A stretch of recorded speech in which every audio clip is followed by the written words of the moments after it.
Who Band Hive, c'est un podcast fait par des passionnés de développement logiciel et d'intelligence artificielle.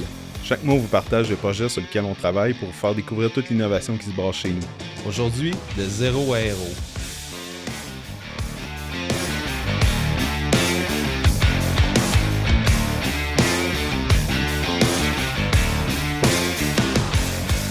Bonjour tout le monde, bienvenue à la Who Band Hive. J'ai eu de la misère à pas rire en disant le titre de zéro à héros. Si vous trouvez mon jeu de mots un peu ennuyeux, veuillez m'excuser.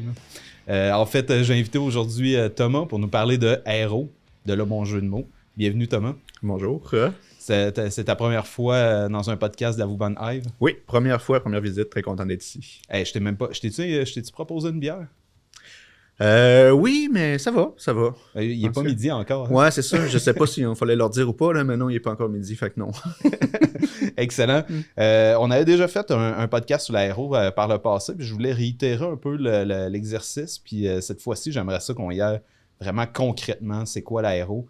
Mais pour commencer, je t'inviterais à te présenter c'est quoi tes études, ton parcours, les différentes expériences que tu as, puis depuis quand tu es chez Who Band. Oui, certainement. J'ai un parcours assez atypique. J'ai commencé en administration des affaires, plus business. Puis c'est à la suite de mes études au baccalauréat que j'ai commencé vraiment plus à découvrir le monde de la recherche opérationnelle. Puis j'ai été chanceux, j'ai tombé sur des équipes de recherche qui étaient extraordinaires. Puis ça m'a vraiment donné à piqûre. Fait que là, j'ai continué vraiment plus recherche appliquée pour la recherche opérationnelle. Donc, on travaillait sur toutes sortes de projets passionnants. Puis après ça, je suis allé en finance. Pendant 2 années de temps, j'ai travaillé vraiment plus en finance corporative où j'appliquais plusieurs concepts que j'avais déjà appris en aéro pour augmenter leur coffre à outils, on va dire. Ouais. Puis là, c'est par la suite là, que j'ai fait le saut dans le manufacturier. Et là, vraiment, je me suis vraiment mis les mains à la pâte, là, vraiment concrètement. Là. Et 2 ans plus tard encore, ben là, j'ai rejoint Who Band. Puis je suis avec vous depuis 1 an. Donc, ça se passe super bien. Puis on a des projets qui sont vraiment passionnants. Oui, excellent. Donc, de ce que je comprends, c'est que ton expérience de manufacturier t'a préparé un peu à arriver chez Who Band parce que la plupart de nos projets ici, une grande partie du moins, c'est des projets manufacturiers. Dans le fond, Who Band, on s'est développé une expertise au cours des années en aéro. Puis là, on a appliqué plusieurs solutions en aéro au fil du temps. Mais tout d'abord, est-ce que tu pourrais nous expliquer un peu de manière vraiment la plus concrète, qu'est-ce que ça fait l'aéro? Oui, l'aéro, c'est un spectre immense, mais concrètement, ce qu'on veut, c'est améliorer la prise de décision. On va avoir des décisions très complexes à prendre dans le milieu manufacturier, par exemple, et l'aéro va nous permettre de déterminer ça va être quoi le meilleur ensemble de solutions ou de décisions à prendre pour avoir le meilleur système possible. As-tu un exemple concret de quel type de décision qu'on pourrait venir résoudre avec l'aéro? Ben, dans le manufacturier, par exemple, on pourrait avoir à planifier des tâches qui sont très complexes. Par exemple, céduler des ensembles de machines qui sont supposées être séquentielles ou parallèles. Donc, pour un humain, ça peut devenir très, très, très difficile rapidement parce que l'ensemble de solutions possibles est infini. Donc, parce qu'il y a trop de paramètres à avoir en tête pour être capable de prendre la décision qui soit une décision qui est optimale. Oui. Ça me fait toujours penser à quelque chose qu'un de mes professeurs m'avait dit dans le temps, c'est que il ne faut jamais oublier que l'humain est extrêmement bon en optimisation. Sans machine, sans rien, l'humain est toujours excellent en optimisation parce qu'il comprend les choses d'une manière différente qu'une machine. Puis ça, j'ai toujours gardé ça en tête parce que ça permet vraiment de mieux conceptualiser qu'est-ce qu'une machine peut faire en arrière aussi. Parce que en tout cas, ce que tu veux, c'est essayer d'optimiser ou d'automatiser ce que le processus humain, mais en allant chercher toutes les opportunités possibles.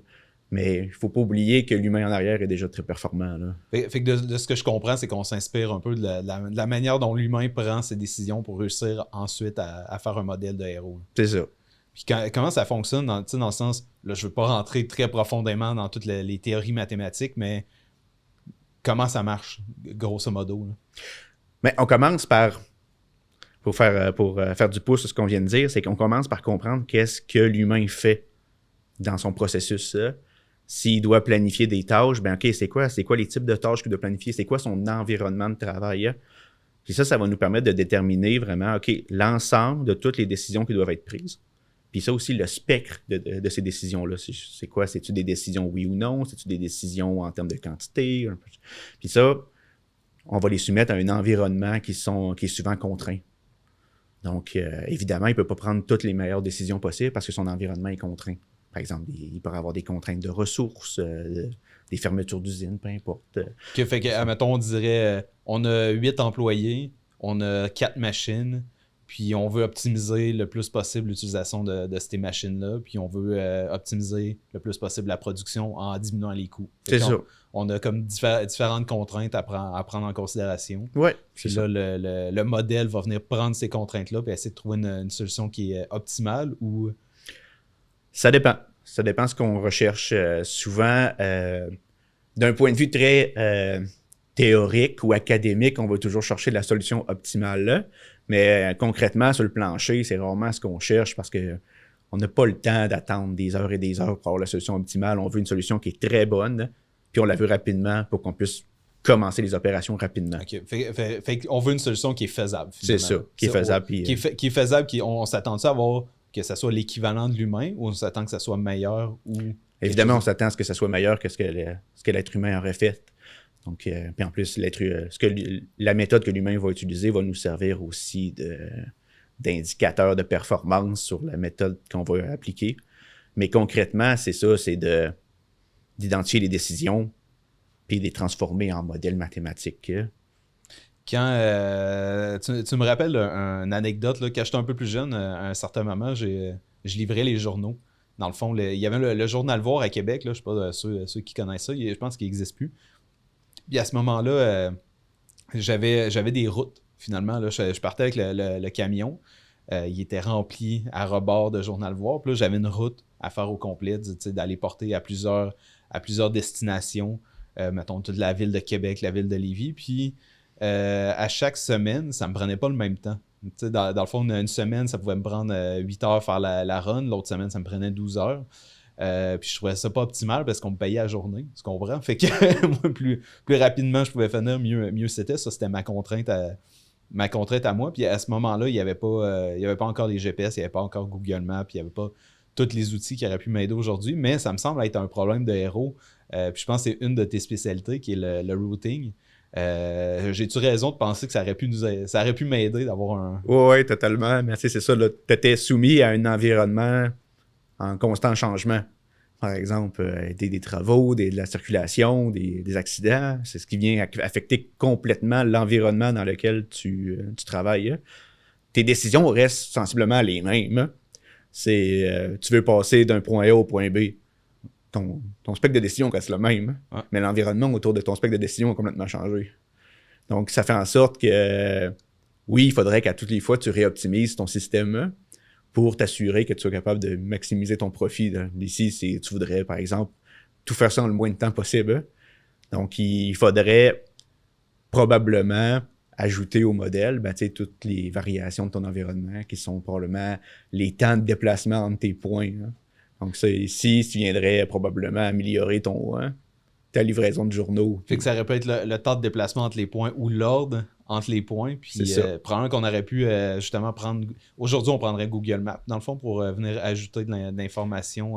Oui, exactement. C'est ça. Probablement que la matinée, tu aurais pu générer les temps de déplacement. Puis après ça, tu aurais été capable de générer une route qui est optimale. Puis tu aurais probablement dit « Hey, c'est pas la même route qu'hier. Hein? » Puis toi, tu l'aurais juste suivi en disant « OK, c'est bon, mon modèle me suggère. » Puis au final, tu arrives à la fin de ta journée, puis ça t'a pris moins de temps qu'hier. Puis quel genre de données on a besoin de faire ça? Là, je parlais de Google Maps, mais il y a probablement plusieurs autres données pour nous aider à optimiser ce type de route-là. C'est sûr que pour un livreur de journaux, des fois, on est plus limité en termes de data. Là. Mais si on aurait plus un client qui est plus dans un univers un peu plus numérique, mais là, on pourrait avoir des données sur les produits qu'on transporte, la volumétrie. On pourrait avoir différents types de véhicules avec différentes capacités. Donc, tous ces éléments-là viennent impacter les coûts de solution, le temps de déplacement, ces choses-là. Donc, c'est tous des éléments que tu pourrais rajouter à ton modèle qui permettraient d'avoir une meilleure solution d'ensemble. J'avais un exemple, justement, là, on a fait un projet sur, c'était comme un fournisseur de matériaux de paysagement. Puis dans le fond, lui, il va aller acheter différents types de matériaux, puis il va les livrer. Fait que dans le fond, lui, c'est un bon exemple de les coûts peuvent être différents dans chacun des fournisseurs. La route coûte pas nécessairement la même chose. Les camions, les chauffeurs, je sais pas si ça a du sens. Oui, ben en fait, c'est vraiment un projet captivant. C'est un problème avec deux ensembles de décisions. Il y en a d'un côté, tu as vraiment le choix des fournisseurs, hein, dans lequel tu vas aller chercher les différents produits. Donc, un produit peut être sélectionné à différents fournisseurs, par exemple. Donc, tu pourrais avoir un choix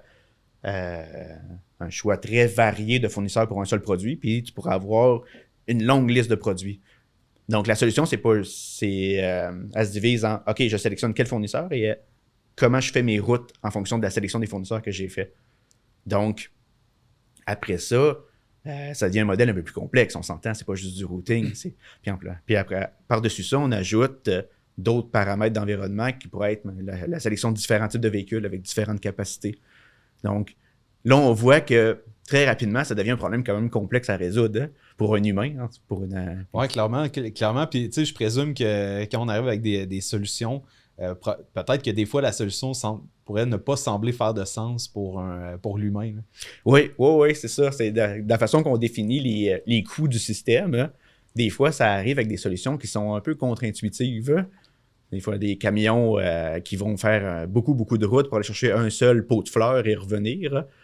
Mais globalement, dans le système, le modèle n'a jamais réussi à trouver une solution qui était meilleure que celle-là. Donc, il faut faire la part des choses en tant qu'humain quand on regarde une solution qui sort d'une machine, hein, puis essayer d'adapter les choses, quitte à détériorer un peu de solution pour avoir quelque chose qui est plus humain.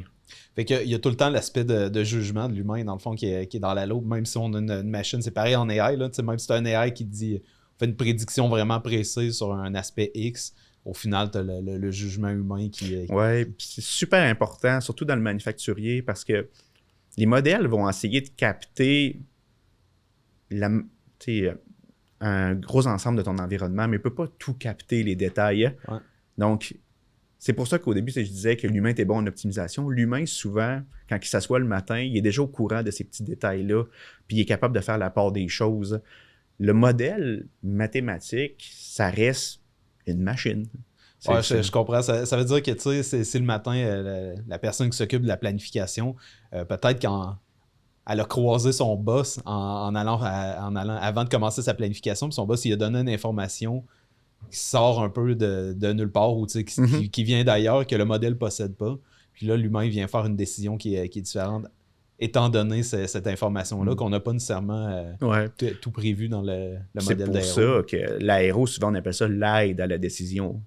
C'est pas un processus d'automatisation de décision. Bon, ça peut l'être dans certains cas, mais la plupart des cas, c'est vraiment de l'aide à la décision. On te fournit des solutions qu'on pense être très bonnes en fonction des paramètres que tu m'as donnés.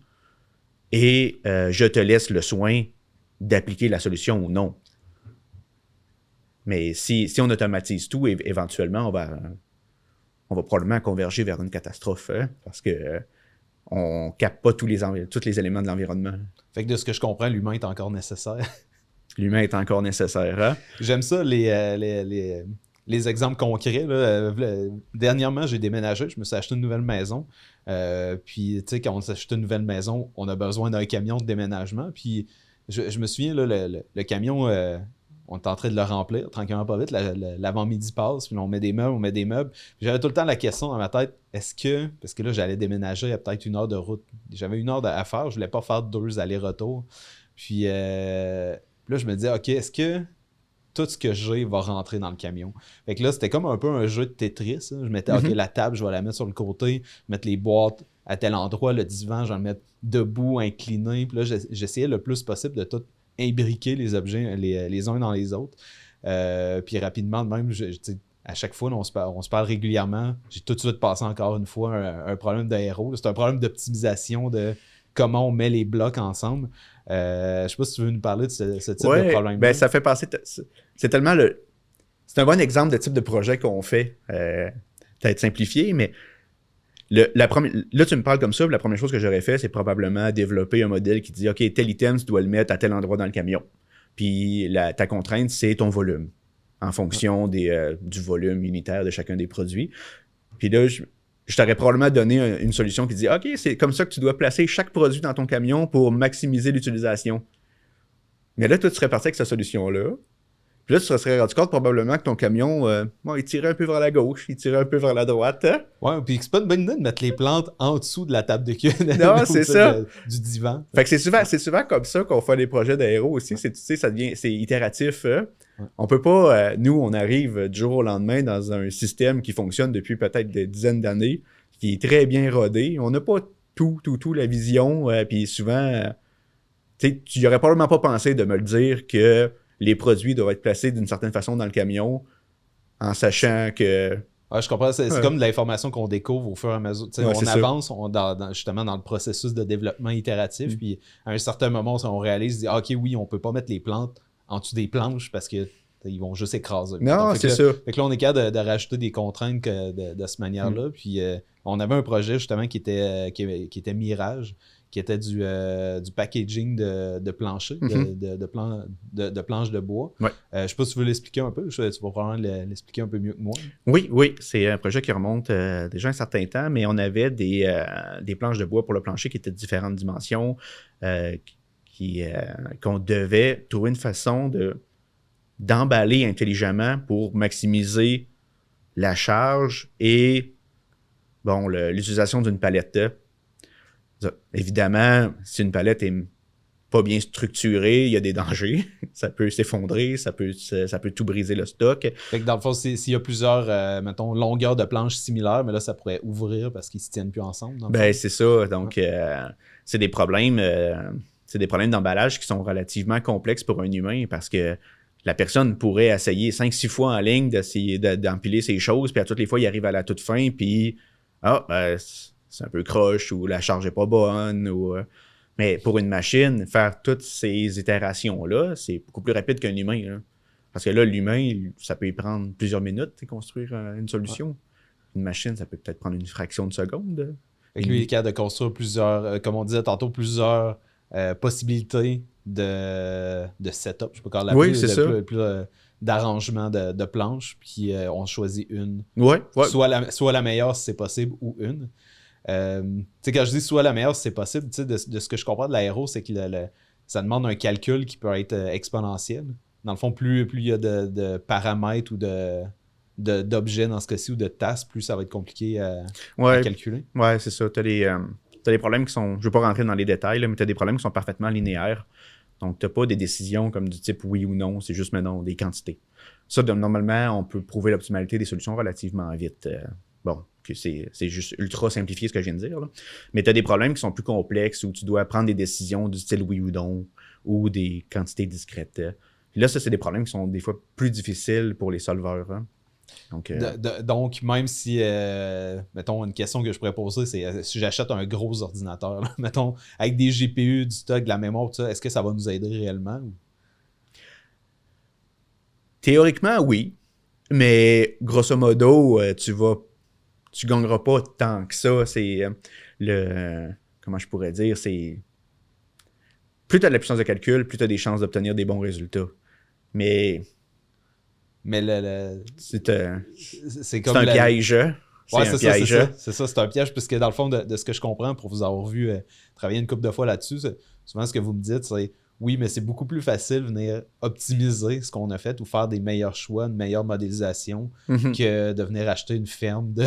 Non, c'est ça. Puis tu sais, comme tu dis, c'est des problèmes qui sont exponentiels. Fait que tu sais, c'est jusqu'à un certain niveau, ton super ordinateur va être très performant.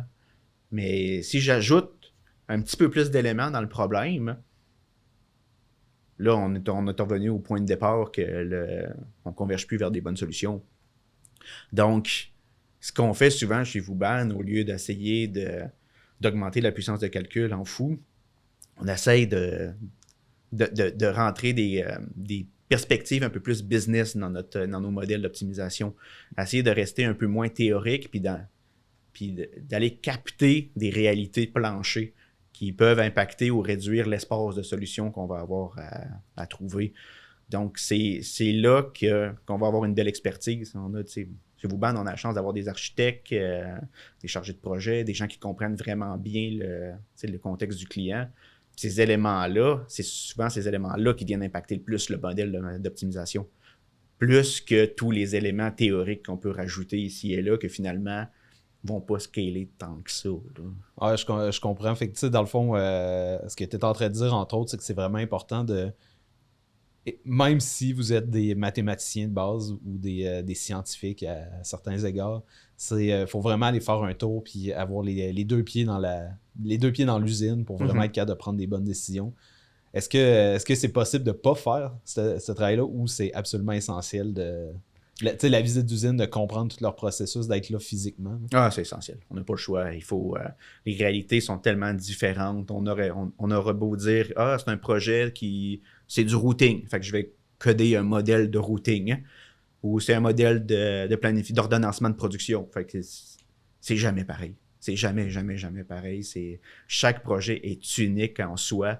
Peut-être que le problème de base est le même, mais au final, ton modèle va être totalement différent parce que la business n'est pas la même du tout. Les contraintes ne sont pas les mêmes. Le spectre de décision n'est pas le même non plus.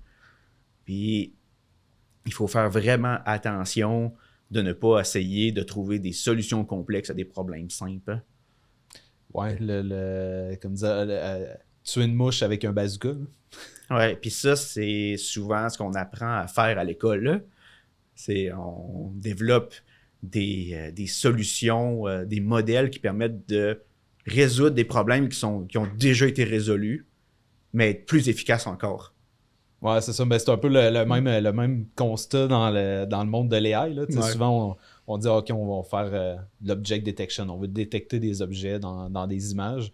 Puis là, le concours des scientifiques, c'est qui va avoir les meilleurs scores. Mais tu sais, on est à 0,2% de plus. Puis là, alors que souvent, dans un contexte, comme tu dis, manufacturier ou contexte de client, ben, eux sont peut-être à 30% d'efficacité, puis on les amène à 83%.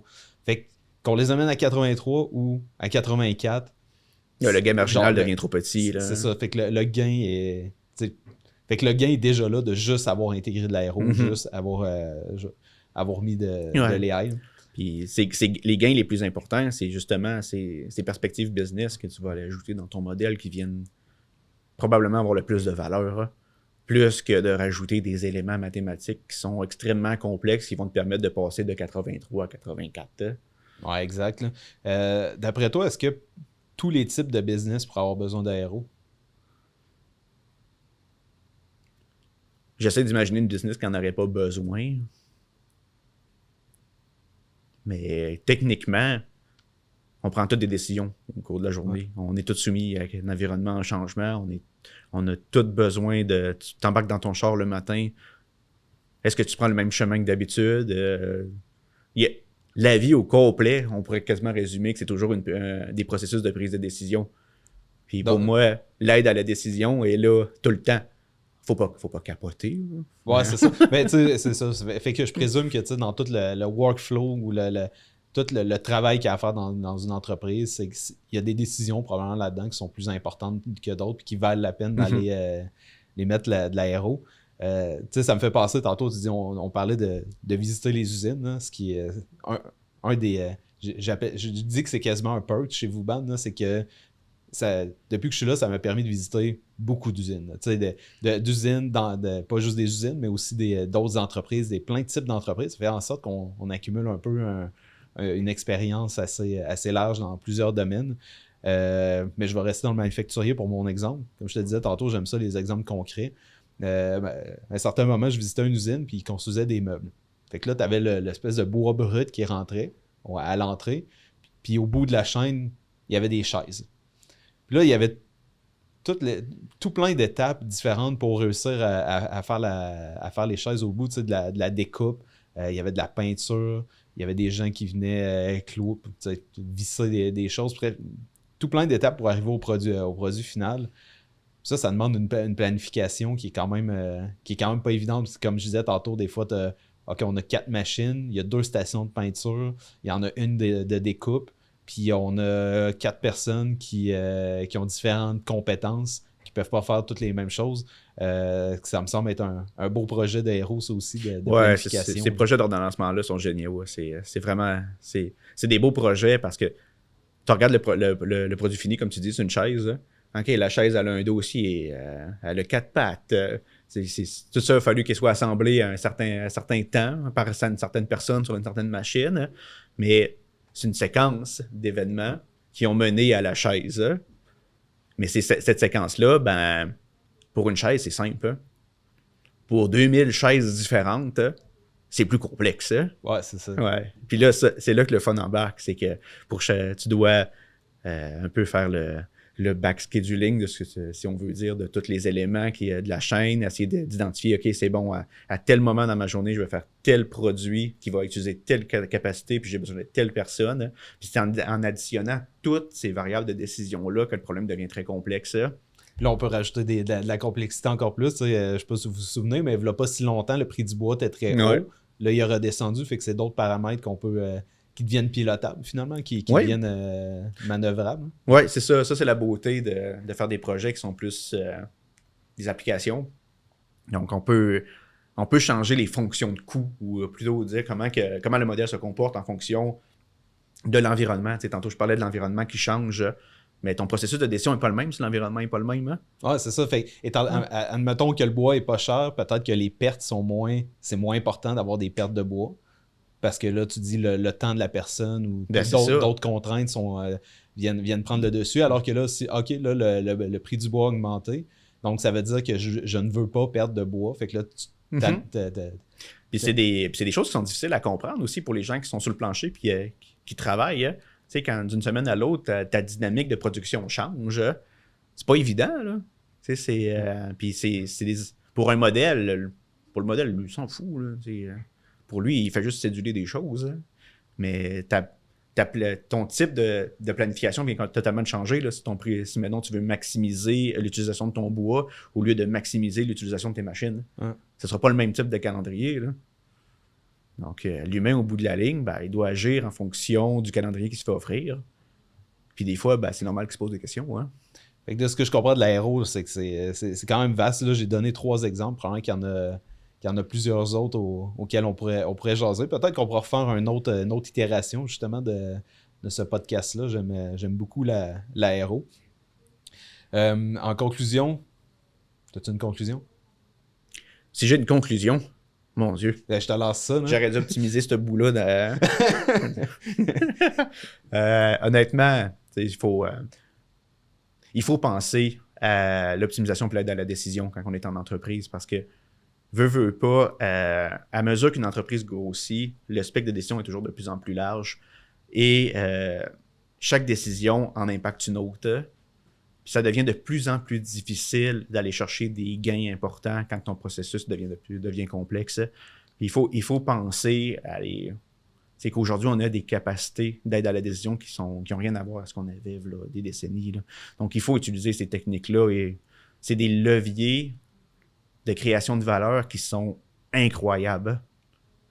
Puis souvent, si tu es capable d'avoir un expert qui comprend ta business, qui comprend les conséquences d'une action, qui comprend les parties prenantes, ben là, tu peux aller chercher des gains qui sont assez phénoménales. Là.